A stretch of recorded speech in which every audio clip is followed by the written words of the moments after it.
Halo guys, selamat datang di channel Nisa Donghua, dalam pembahasan cerita Donghua paling seru sejagat raya. Tanpa berlama-lama lagi langsung saja kita ke ceritanya. Di tengah ruangan, dikelilingi oleh 5 laba-laba logam hantu, berdiri Bai Lingsuang, sang bidadari suci dari Sekte Langit Abadi. Jubah putihnya yang suci kini ternoda oleh darah hitam yang keluar dari bibirnya. Wajahnya yang dibalik kerudung tampak pucat pasi, dan auranya terasa lemah dan tidak stabil. Dia jelas sedang terluka parah entah karena racun atau serangan balik dari teknik kultivasinya. Pedang es di tangannya gemetar, dan dia kesulitan menahan serangan laba-laba yang terus-menerus. Xiao Chen langsung mengerti. Dia pasti telah menemukan ruangan ini lebih dulu dan mungkin disergap oleh laba-laba ini saat dia sedang dalam kondisi lemah. Dia bisa saja pergi. Membiarkannya mati berarti menyingkirkan salah satu saingan terkuatnya dalam ujian jalan kuno. Itu adalah pilihan yang paling logis. Tetapi bayangan seorang gadis yang berjuang sendirian melawan keputusasaan membangkitkan sesuatu di dalam dirinya. Dia menghela napas. Jalan kultivasinya bukanlah jalan yang mengorbankan prinsip demi keuntungan. Dia tidak lagi ragu. Dia menendang pintu batu yang rapuh itu hingga hancur berkeping-keping. Kehadirannya yang tiba-tiba langsung menarik perhatian kelima laba-laba itu dan Bai Lingsuang yang terkejut. Tanpa membuang waktu, Xiao Hen melepaskan kekuatannya. Api jantung bumi berwarna emas merah meledak keluar, menyelimuti pedang hitamnya. 9 transformasi naga lahi aktif, sosoknya berubah menjadi bayangan kabur yang melesat ke dalam pertarungan. Bagi para laba-laba itu, dia adalah mimpi buruk. Apinya adalah penangkal sempurna bagi tubuh logam mereka, dan kecepatannya membuat mereka tidak bisa bereaksi. Dalam waktu kurang dari 10 detik, 5 laba-laba logam hantu itu telah terpotong menjadi 2, tubuh mereka meleleh di bawah panas yang hebat. Setelah bahaya lenyap, Xiao Chen berbalik. Bai Lingsuang menatapnya, matanya yang indah di balik kerudung dipenuhi dengan keterkejutan, kewaspadaan, dan kebingungan. Xiao Chen berjalan mendekat. "Kau terluka parah," katanya singkat. Dia bisa melihat untayan-untayan energi hitam dingin merayap di bawah kulit pucatnya, sejenis racun es yang aneh. Dia mengeluarkan sebutir pil obat dari cincin kekacauan, sebuah pil penawar racun tingkat tinggi yang ia buat sendiri. Ini bisa menekan racun di tubuhmu untuk sementara waktu. Bai Lingsuang menatap pil di tangan Xiao Chen, lalu ke matanya yang tenang. Dia adalah seorang jenius dari Sekte Dewa, dia diajarkan untuk tidak pernah mempercayai orang asing, terutama pesaing. Tetapi dia juga tahu bahwa tanpa bantuan, dengan kondisinya saat ini, dia tidak akan bertahan lama di reruntuhan yang berbahaya ini. Setelah hening sesaat yang menegangkan, dia akhirnya membuat pilihan. Dengan tangan yang sedikit gemetar, dia menerima pil itu. Mata Bai Lingsuang yang indah di balik kerudungnya menatap pil di tangan Xiao Chen, lalu ke arah pemuda itu sendiri. Dia bisa merasakan kemurnian dari pil itu, sebuah pil yang jelas dibuat oleh seorang master. Dia juga bisa merasakan bahwa pemuda ini, meskipun auranya aneh dan dalam, tidak memancarkan niat buruk yang licik seperti kultivator lainnya. Setelah hening sesaat yang menegangkan, dia akhirnya mengangguk. Dengan tangan yang masih sedikit gemetar karena kelemahan, dia menerima pil itu dan menelannya tanpa ragu. Begitu pil itu masuk ke tubuhnya, gelombang energi obat yang hangat dan murni langsung menyebar, menekan energi racun es berwarna hitam yang sedang mengamuk di meridiannya. Wajahnya yang pucat pasi perlahan mendapatkan kembali sedikit warnanya, dan napasnya menjadi lebih stabil. "Terima kasih," katanya, suaranya masih lemah tetapi tulus. Dia menatap Xiao Chen. "Aku Bai Lingsuang dari Sekte Langit Abadi. Aku berhutang budi padamu atas bantuan ini." Dengan menyebutkan nama dan sektenya, dia secara resmi mengakui Xiao Chen. "Hutang budi bisa dibicarakan nanti," kata Xiao Chen pragmatis. "Sekarang, kita harus keluar dari menara ini." Ratu laba-laba dan gerombolannya masih berkeliaran di luar sana. Dia kemudian bertanya, Bagaimana bidadari suci dari Sekte Langit Abadi yang agung bisa berakhir dalam kondisi seperti ini? Raut wajah Bailing Suang menjadi sedikit kesal, seolah malu atas keadaannya. Aku menemukan sebuah ruang perpustakaan kuno yang tersembunyi di dalam ruangan ini, jelasnya sambil menunjuk ke sebuah dinding di belakangnya. Saat aku mencoba memecahkan sebuah formasi pada salah satu gulungan, aku secara tidak sengaja memicu segel racun spiritual kuno. Racun itu tidak hanya menyerang tubuhku, tetapi juga mengacaukan aliran kiku, menyebabkan serangan balik kultivasi ringan. Saat itulah laba-laba sialan itu muncul. Penjelasannya masuk akal. Dia tidak dikalahkan dalam pertarungan langsung, tetapi disergap saat berada dalam kondisi paling rentan. Ini juga berarti ada harta karun lain di dekat sini, sebuah perpustakaan kuno. Kau tidak bisa bertarung dengan baik dalam kondisi ini, kata Xiao Chen sambil menganalisis situasi mereka. Dan aku tidak tertarik untuk berhadapan dengan Ratu Laba-Laba itu dan seluruh pasukannya sendirian. Untuk saat ini, kita akan jauh lebih aman jika bekerja sama. Bailing Suang menatapnya, matanya yang tajam seolah mencoba membaca niatnya. Kau tidak terlihat seperti orang yang suka bekerja dalam tim. Xiao Chen mengangkat bahu. Aku juga tidak suka mati. Setelah kita berhasil keluar dari menara ini dan kau pulih sepenuhnya, kita bisa berpisah dan kembali menjadi pesaing. Bagaimana? Pendekatannya yang langsung dan logis, tanpa niat tersembunyi yang bisa ia rasakan, membuatnya terkesan. Dalam situasi hidup dan mati ini, kepraktisan adalah yang terpenting. Dia mengangguk, setuju. Aliansi sementara antara dua jenius top yang sangat berbeda ini pun terbentuk, bukan atas dasar persahabatan, tetapi atas dasar kebutuhan untuk bertahan hidup. Kita tidak bisa kembali melalui aula utama, kata Xiao Chen. Tempat itu mungkin sudah menjadi sarang laba-laba. Ada jalan lain, kata Bailing Suang. Saat aku menjelajahi ruangan ini sebelum memicu jebakan, aku menemukan sebuah mekanisme tersembunyi di balik rak-rak kuno itu. Sepertinya itu adalah sebuah jalur pelarian darurat.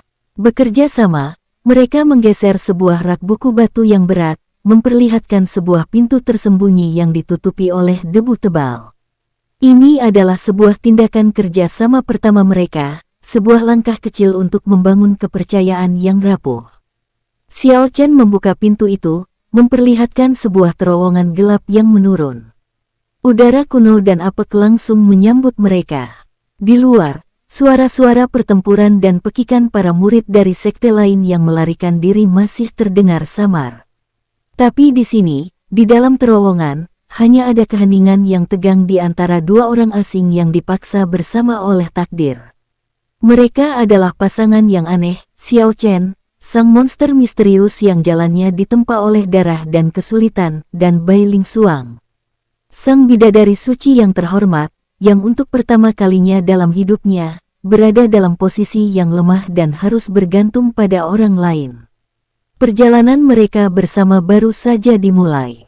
Mereka telah lolos dari bahaya langsung, tetapi kini mereka harus menavigasi terowongan-terowongan kuno yang tidak diketahui di bawah reruntuhan, dengan bahaya yang mengintai di setiap sudut dan para pesaing yang kejam menunggu di dunia luar.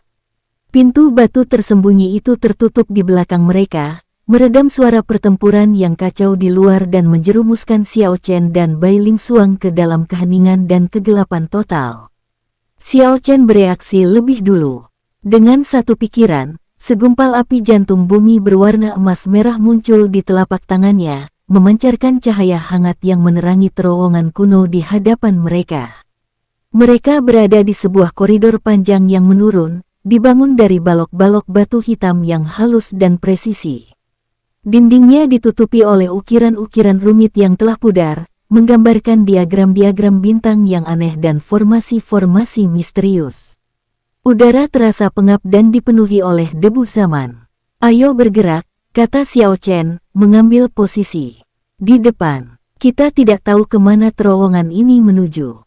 Bailing Suang, yang masih menekan racun di tubuhnya, mengangguk dan mengikuti dari belakang. Pedang esnya terhunus, matanya yang waspada memindai setiap bayangan. Atmosfer di antara keduanya terasa canggung. Mereka adalah pesaing, bahkan mungkin musuh, tetapi kini nasib mereka terikat oleh bahaya yang sama. Saat mereka berjalan lebih dalam, mereka mulai menemukan sisa-sisa dari masa lalu. Beberapa kerangka petualang yang kurang beruntung tergeletak di sudut-sudut, zirah mereka telah berkarat menjadi debu, menjadi saksi bisu bahwa mereka bukanlah yang pertama menemukan jalur rahasia ini. Setelah berjalan sekitar 15 menit, terowongan itu terbuka ke sebuah ruangan yang lebih besar, sepertinya sebuah pos penjagaan kuno. Di sini, pemandangannya lebih mengerikan. Beberapa kerangka dalam zirah aneh yang tidak mereka kenali tergeletak di sekitar meja batu, seolah-olah mereka tewas seketika di tengah-tengah tugas mereka. "Lihat," bisik Bai Ling Xuang, menunjuk ke arah meja batu di tengah ruangan. Di atasnya, tergeletak sebuah buku catatan yang terbuat dari kulit binatang yang diawetkan dengan baik, tertutup oleh lapisan debu yang tebal. Sebagai seorang bidadari suci dari sekte besar, rasa ingin tahunya terhadap sejarah kuno sangat besar. Dia dengan hati-hati mengambil buku itu dan meniup debunya. Tulisannya menggunakan aksara kuno yang sangat sulit dibaca, tetapi dia berhasil memahaminya. Dia mulai membaca beberapa bagian dengan suara pelan. Suaranya dipenuhi dengan kekaguman. Ini bukan hanya sebuah kota. Ini adalah sebuah pos terluar dari sebuah sekte kuno bernama Sekte Cakrawala Astral, katanya. Mereka adalah para master formasi spasial dan pemurnian bintang. Dia terus membaca, matanya melebar. Mereka menyebut ranah ini sebagai ranah uji coba bintang hancur, tempat mereka menguji formasi-formasi teleportasi skala besar mereka. Mereka menyebutkan tentang sebuah material inti yang mereka gunakan. Ya dewa, logam bintang 7. Jantung Xiao Chen berdebar kencang. Informasinya benar, harta itu memang pernah ada di sini. Bai Ling Xuang membalik ke halaman terakhir. Ekspresinya tiba-tiba berubah menjadi ngeri. Tulisannya di sini menjadi kacau dan penuh kepanikan. Tanggal tidak terbaca. Sebuah retakan di realitas. Gerbangnya tidak stabil. Makhluk-makhluk dari kekosongan merayap masuk, gelap, logam, dan penuh kebencian. Langit runtuh, semuanya lenyap. Tepat saat dia selesai membaca kalimat terakhir yang mengerikan itu, sebuah suara menginterupsi keheningan.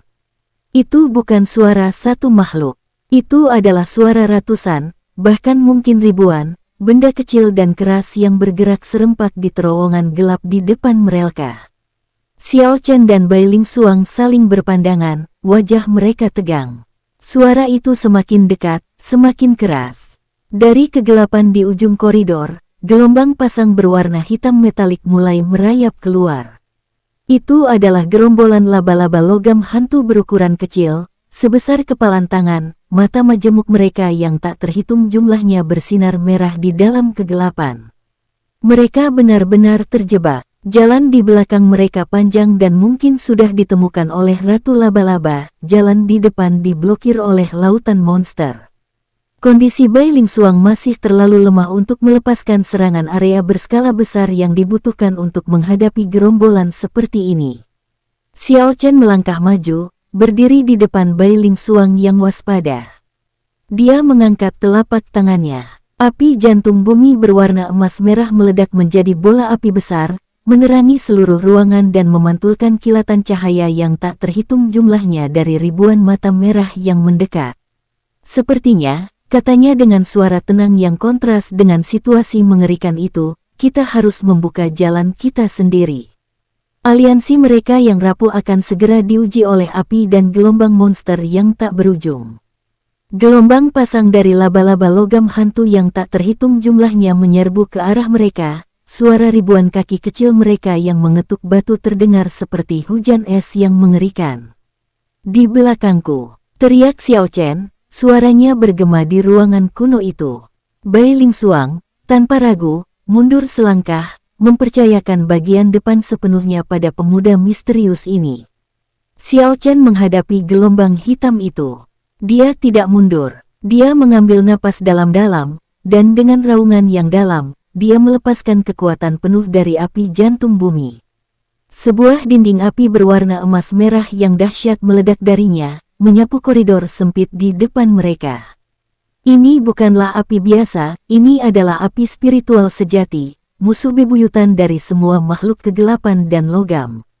Barisan depan dari gerombolan laba-laba itu menjerit dengan suara melengking saat mereka ditelan oleh lautan api.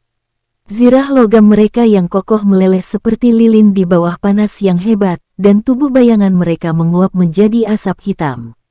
Dalam sekejap, ratusan laba-laba telah dilenyapkan. Namun, gerombolan itu seolah tidak ada habisnya. Untuk setiap 100 yang terbakar, 200 lagi merayap maju dari kegelapan, melompati bangkai-bangkai rekan mereka yang meleleh. Xiao Chen bertindak sebagai benteng yang tak tergoyahkan, dinding apinya terus-menerus menahan gelombang monster. Tapi konsumsi Qi untuk mempertahankan api spiritual sebesar ini sangat luar biasa. Keringat mulai membasahi dahinya. Bai Ling Xuang, di belakangnya, juga tidak diam saja. Meskipun lemah, dia tetaplah bidadari suci dari Sekte Langit Abadi. Dia tidak bisa melepaskan teknik es berskala besar, tetapi kontrolnya sangat presisi. Dia mengangkat tangannya yang seputih giok. Lusinan jarum es pembeku jiwa terbentuk di udara di sekelilingnya. Dengan jentikan jarinya, jarum-jarum itu melesat melewati Xiao Chen seperti peluru-peluru biru, dengan akurat menusuk mata merah dari laba-laba yang berhasil lolos dari dinding api, membekukan mereka dari dalam keluar. Satu bertindak sebagai perisai yang membara. Satunya lagi sebagai pedang yang presisi. Api dan es, yang seharusnya saling berlawanan, kini bekerja sama dalam sebuah harmoni yang mematikan. Ini adalah kerja tim pertama mereka. Namun, mereka berdua tahu ini tidak bisa berlangsung selamanya. Mereka tidak ada habisnya. Teriak Bai Ling Xuang, wajahnya menjadi semakin pucat. Kita harus bergerak maju. Pasti ada sarang atau sumbernya di depan sana. Aku akan membuka jalan. Balas Xiao Chen. Kau lindungi sisi kita. Dia mengubah taktiknya. Dia tidak lagi menyebarkan apinya menjadi sebuah dinding. Sebaliknya, dia memfokuskan semua api jantung bumi ke dalam satu titik di depan tinjunya, membentuk sebuah tombak api naga yang berputar-putar, maju. Dia menerjang maju, meninju dengan tombak api itu. Serangan yang terfokus itu jauh lebih kuat, meledakkan sebuah jalur lurus di tengah-tengah gerombolan laba-laba. Pada saat yang sama, Bai Ling Xuang mengerahkan sisa energinya. Dia tidak menyerang ke depan, tetapi menciptakan sebuah badai bunga es kecil yang berputar-putar di sekeliling mereka berdua. Badai kelopak es setajam silet itu mencabik-cabik laba-laba manapun yang mencoba menyerang mereka dari samping saat mereka bergerak maju. Mereka maju perlahan, selangkah demi selangkah, di dalam gelembung api dan es mereka, meninggalkan jejak kehancuran di belakang mereka. Setelah berjuang melewati terowongan selama beberapa ratus meter, mereka akhirnya menerobos barisan terakhir dari gerombolan itu dan tiba di sebuah gua yang jauh lebih besar. Pemandangan di dalamnya membuat mereka terkesiap. Ini jelas adalah sarangnya. Dinding-dinding gua ditutupi oleh jaring-jaring laba-laba metalik yang tebal. Dan di tengah-tengah gua, berdiri sebuah kepompong raksasa berwarna hitam keperakan yang berdenyut-denyut samar. Ribuan laba-laba kecil terus-menerus merangkak keluar. Dari lubang-lubang di kepompong itu, itulah sumbernya. Namun, bukan itu yang membuat jantung Xiao Chen berhenti berdetak. Tertancap di bagian atas kepompong raksasa itu, seolah-olah kepompong itu dibangun di sekelilingnya, adalah sebongkah logam hitam aneh. Logam itu tidak memantulkan cahaya, sebaliknya, ia seolah menelan cahaya. Dan di permukaannya, 7 titik cahaya kecil bersinar redup seperti gugusan bintang. Pada saat itu, suara Yao Huang meledak di benak Xiao Chen, kali ini bukan lagi keterkejutan, melainkan kegembiraan murni yang tak terkendali. Itu dia bocah, itu dia, logam bintang 7. Laba-laba sialan ini. Mereka membangun sarang mereka di sekeliling benda spiritual elemen logam ini, menyerap sisa-sisa energi logam surgawinya untuk berkembang biak dengan kecepatan gila. Hancurkan kepompong itu dan rebut logamnya. Xiao Chen menoleh ke arah Bai Ling Xuang. Dia juga menatap logam aneh itu, matanya yang indah di balik kerudung melebar karena menyadari bahwa mereka telah menemukan harta karun yang luar biasa. Di hadapan kepompong raksasa yang berdenyut-denyut dan lautan laba-laba yang tak berujung, keputusasaan akan menyelimuti kultivator biasa. Tetapi bagi Xiao Chen dan Bailing Xuang, itu hanyalah rintangan terakhir yang berdiri di antara mereka dan harta karun yang luar biasa. Mereka berdua sama-sama kelelahan. Mereka tahu mereka hanya punya energi untuk 1 atau 2 serangan pamungkas. Kita harus menghancurkan kepompong itu untuk menghentikan mereka, kata Xiao Chen, suaranya rendah dan mendesak. Jaring dan cangkangnya sangat kuat. Serangan biasa tidak akan berhasil, balas Bailing Xuang sambil terengah-engah. Kalau begitu, kita tidak akan menggunakan serangan biasa, kata Xiao Chen, matanya berkilat dengan tekad. Aku akan membuka jalan dengan api, melelehkan pertahanan luarnya. Pada saat itu, aku butuh kau memfokuskan semua kekuatan esmu untuk menyerang titik yang sama dan menghancurkannya dari dalam. Api dan es. Panas ekstrim diikuti oleh dingin ekstrim akan menciptakan keretakan. Ini adalah rencana yang berisiko, membutuhkan sinkronisasi yang sempurna. Bailing Xuang menatapnya sejenak, lalu mengangguk dengan tegas. Aku mengerti. Tanpa ragu lagi, mereka beraksi. Xiao Chen mengambil inisiatif. Dia menyalurkan sebagian besar sisa ki kekacauan di dalam inti emasnya ke dalam api jantung bumi. Dia tidak lagi membentuknya menjadi dinding, melainkan memadatkannya menjadi sebuah proyektil yang terkonsentrasi. Tombak api naga, sebuah pilar api emas merah yang berputar-putar, sepanjang 10 meter, melesat dari tangannya. Gerombolan laba-laba di jalurnya langsung menguap menjadi abu, tombak api itu menghantam kepompong raksasa dengan suara mendesis yang keras. Jaring-jaring logam di permukaan kepompong itu meleleh dan menyala merah membara, tetapi cangkang utamanya yang tebal berhasil menahan serangan itu, meskipun tampak sedikit melunak di titik tumbukan. Sekarang, teriak Xiao Chen. Di atas mereka, Bailing Xuang telah mengumpulkan semua sisa kekuatannya. Udara di sekelilingnya menjadi sangat dingin. Pedang giok esnya memancarkan cahaya biru putih yang menusuk mata. Pedang pemakaman es 1000 tahun. Sebuah sinar cahaya biru putih yang dipenuhi dengan energi es yang mematikan melesat turun dari langit, menghantam dengan presisi yang luar biasa tepat di titik merah membara yang diciptakan oleh serangan api Xiao Chen. Panas ekstrim, dingin ekstrim, sebuah suara retakan yang memekakkan telinga, seperti suara gletser raksasa yang pecah, bergema di seluruh gua. Sebuah retakan besar seperti jaring laba-laba muncul di permukaan kepompong yang kokoh itu. Di dalam benak mereka, keduanya mendengar sebuah pekikan mental yang dipenuhi dengan rasa sakit dan amarah. Kepompong itu tidak hanya retak, lah meledak keluar dalam hujan serpihan logam hitam dan cairan kental yang lengket. Namun, dari pusat ledakan itu, sesosok makhluk melesat keluar. Itu bukanlah laba-laba. Itu adalah makhluk humanoid kurus setinggi 3 meter. Tubuhnya terbuat dari logam hitam cair yang terus berubah bentuk. Lengan dan kakinya panjang dan tajam seperti pedang, dan beberapa tentakel seperti kaki laba-laba muncul dari punggungnya. Matanya yang merah menyala tanpa jiwa dipenuhi dengan amarah murni. Ini adalah sang ratu yang sebenarnya, yang proses kelahirannya telah mereka ganggu. Seekor iblis logam kekosongan, makhluk dari zaman kuno. Auranya berada di puncak ranah pembentukan inti core formation, jauh lebih kuat dari Ratu Laba-Laba di aula utama.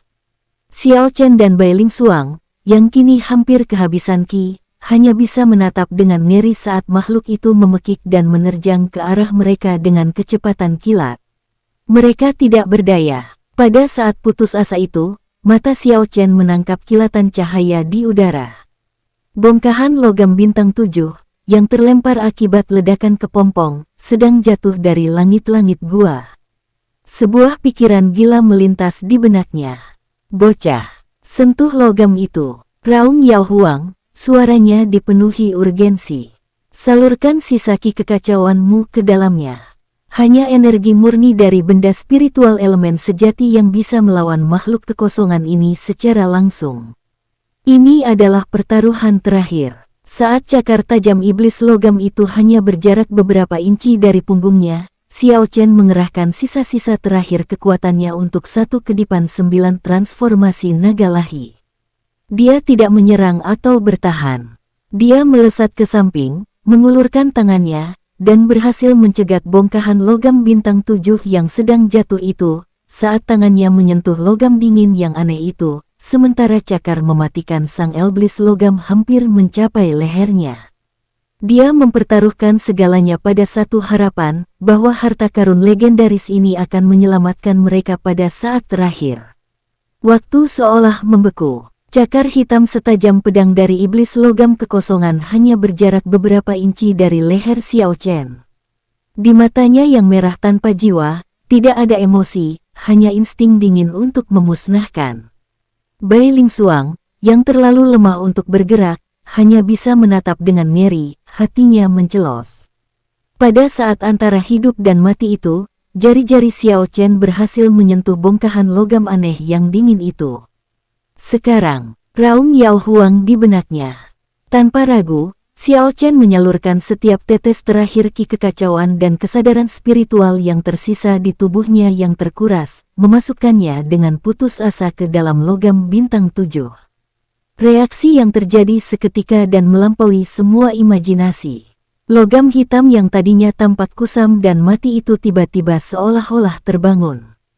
7 titik cahaya seperti bintang di dalamnya meledak dengan kecemerlangan yang menyilaukan, mengubah logam itu dari bongkahan batu menjadi sebuah galaksi mini di tangan Xiao Chen.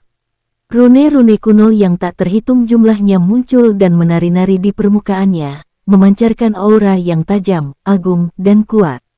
Ini adalah aura primordial dari elemen logam, aura yang seolah-olah bisa memotong ruang dan waktu itu sendiri. Iblis logam kekosongan, makhluk yang lahir dari kekacauan dan kehampaan, tiba-tiba mengeluarkan pekikan melengking yang dipenuhi dengan ketakutan murni. Energi yang murni, teratur, dan tajam dari logam bintang 7 adalah musuh bebuyutan alaminya. Lah mencoba untuk mundur, tetapi sudah terlambat. Logam di tangan Xiao Chen bertindak dengan sendirinya, seolah-olah memiliki kehendaknya sendiri. 7 titik bintang di permukaannya masing-masing menembakkan seberkas cahaya perak yang sangat tipis namun luar biasa cemerlang. 7 berkas cahaya itu bukanlah serangan energi yang meledak-ledak. Mereka lebih mirip seperti 7 pedang cahaya surgawi, 7 jarum pemusnah. Mereka menyatu di udara dan menghantam iblis logam kekosongan itu. Tidak ada ledakan dahsyat, tidak ada suara gemuruh, hanya keheningan. Iblis logam yang mengerikan itu membeku di tengah-tengah gerakannya. Kemudian, dari 7 titik di tubuhnya di mana berkas cahaya itu menembusnya, ia mulai hancur. Bukan terbakar atau meleleh, melainkan terurai menjadi partikel-partikel debu cahaya yang tak terhitung jumlahnya. Hubungannya dengan kekosongan telah diputuskan. Dalam waktu kurang dari 3 detik, monster menakutkan yang berada di puncak ranah pembentukan inti core formation itu telah lenyap sepenuhnya dari dunia, tidak meninggalkan jejak sedikitpun. Setelah melenyapkan ancaman itu, 7 berkas cahaya itu kembali masuk ke dalam logam bintang 7. Cahayanya yang cemerlang meredup, dan ia kembali menjadi bongkahan logam hitam yang tampak biasa, jatuh dengan lembut ke telapak tangan Xiao Chen. Di dalam gua yang kini sunyi senyap itu, Xiao Chen menatap logam di tangannya dengan takjub.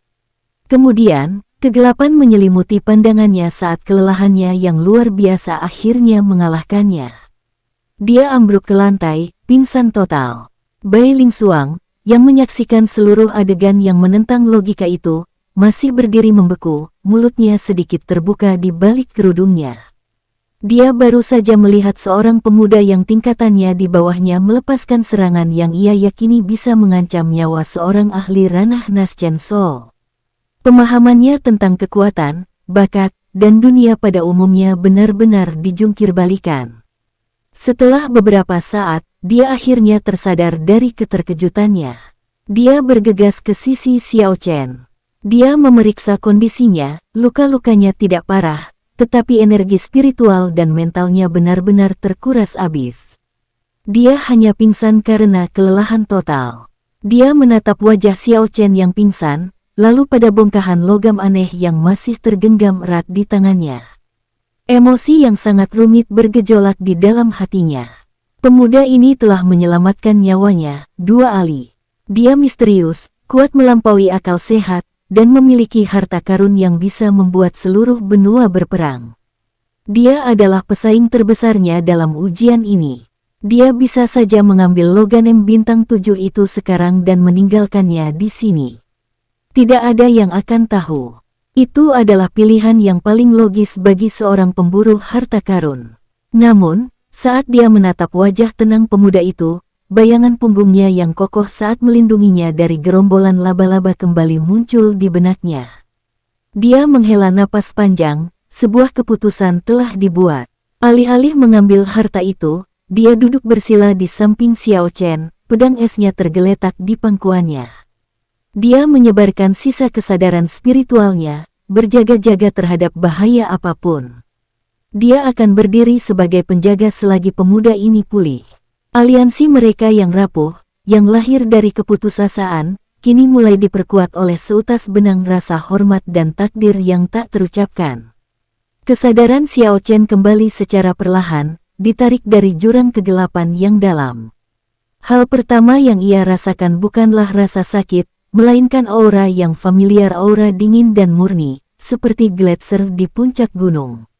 Namun, aura ini tidak mengandung permusuhan. Sebaliknya, ia terasa seperti perisai yang tenang, melindunginya dari dunia luar. Dia perlahan membuka matanya. Pemandangan pertama yang menyambutnya adalah punggung sesosok wanita berjubah putih. Bai Lingsuang sedang duduk bersila di antara dirinya dan pintu masuk ruangan, pedang esnya tergeletak di pangkuannya.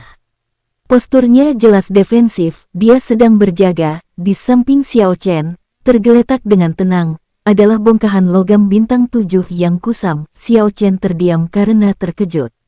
Dia telah pingsan total, benar-benar tak berdaya. Wanita ini memiliki setiap kesempatan di dunia untuk mengambil harta karun yang tak ternilai itu dan meninggalkannya begitu saja, tapi dia tidak melakukannya. Dia malah memilih untuk tetap tinggal dan melindunginya. Gerakan kecil saat dia mencoba untuk duduk membuat Bai Lingsuang tersentak dari meditasinya. Dia berbalik, matanya yang indah dan waspada langsung menatapnya. "Kau sudah sadar," katanya. Suaranya terdengar lega, meskipun dia mencoba menyembunyikannya di balik nada yang dingin. Xiao Chen mengabaikan rasa sakit di tubuhnya dan menatap lurus ke arahnya.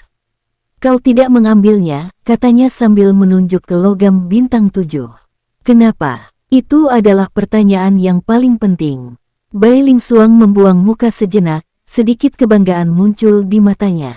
"Aku, Bai Lingsuang, adalah bidadari suci dari Sekte Langit Abadi.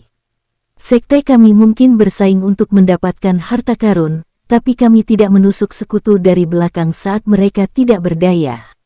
Dia berhenti sejenak sebelum menambahkan dengan suara lebih pelan, "Kau telah menyelamatkan nyawaku." Mendengar kata-kata itu, kewaspadaan terakhir di hati Xiao Chen terhadap wanita ini lenyap. Dia memberinya sebuah anggukan yang dipenuhi rasa hormat yang tulus. Di dunia kultivasi yang kejam ini, prinsip seperti itu lebih langka daripada harta karun manapun. "Terima kasih," katanya sungguh-sungguh. Keheningan yang nyaman menyelimuti mereka sejenak, membangun fondasi baru bagi hubungan mereka. Xiao Chen adalah orang pertama yang memecah keheningan. Dia adalah orang yang pragmatis. Hutang budi dibalas dengan tindakan, bukan hanya kata-kata. Dia melihat logam bintang 7 itu. Benda ini adalah sesuatu yang sangat penting bagi fondasi kultivasiku. Aku harus memilikinya. Dia kemudian mengeluarkan beberapa barang lain dari cincin kekacauannya, lempengan giok berisi teknik, seni bayangan 1000 kematian, beberapa inti binatang tingkat 3 yang berharga dari sarang Raja Kera, dan beberapa botol pil penyembuh tingkat tinggi yang ia temukan. Dia mendorong semua barang itu ke arah Bai Lingsuang. "Aku akan mengambil logam bintang 7 ini," katanya. "Sebagai gantinya, semua ini adalah bagianmu. Kita selamat karena kita berber." Mata Bai Lingsuang melebar karena terkejut. Dia mengenali lempengan giok itu sebagai teknik gerakan tingkat D, sebuah manual yang sangat berharga. Ditambah dengan inti binatang dan pil-pil itu, nilai totalnya mungkin tidak sebanding dengan logam bintang 7 yang legendaris, tetapi ini adalah tawaran yang luar biasa tulus dan murah hati. Ini menunjukkan bahwa Xiao Chen bukanlah orang yang serakah dan menghargai aliansi mereka. Dia menatapnya, sebuah emosi yang rumit melintas di matanya. Setelah ragu sejenak, dia tidak menolak. Dia tahu menolak hanya akan menciptakan jarak di antara mereka. Dia mengambil lempengan giok dan separuh dari inti binatang. Kita bagi rata. Kesepakatan tercapai. Aliansi mereka kini telah diperkuat oleh rasa saling menghormati dan keuntungan bersama. Mereka menghabiskan 2 hari berikutnya untuk memulihkan diri di dalam gua itu. Suasana tidak lagi tegang. Mereka sesekali bertukar beberapa patah kata tentang pemahaman Dao atau pengalaman kultivasi, masing-masing terkesan dengan kedalaman pengetahuan satu sama lain. Xiao Chen belajar tentang metode ortodoks dan mendalam dari Sekte Dewa, sementara Bai Ling Xuang dibuat kagum oleh pemahaman Xiao Chen yang aneh namun sangat efektif tentang pertempuran dan energi. Setelah kekuatan mereka pulih sekitar 70%, mereka tahu mereka tidak bisa tinggal lebih lama. Jalan keluar utama telah diblokir oleh Ratu Laba-Laba, kata Xiao Chen. Kita harus menggunakan terowongan pelarian yang kau temukan, itu adalah jalan yang tidak diketahui, bisa jadi lebih berbahaya, balas Bai Ling Xuang, kini meminta pendapatnya, bukan lagi membuat keputusan sendiri. Bahaya yang tidak diketahui lebih baik daripada kematian yang pasti, kata Xiao Chen sambil berdiri. Dia menatapnya. Siap. Bai Ling Xuang bangkit berdiri di sampingnya. Untuk pertama kalinya, sebuah senyum yang sangat tipis dan nyaris tak terlihat muncul di bibirnya di balik kerudungnya.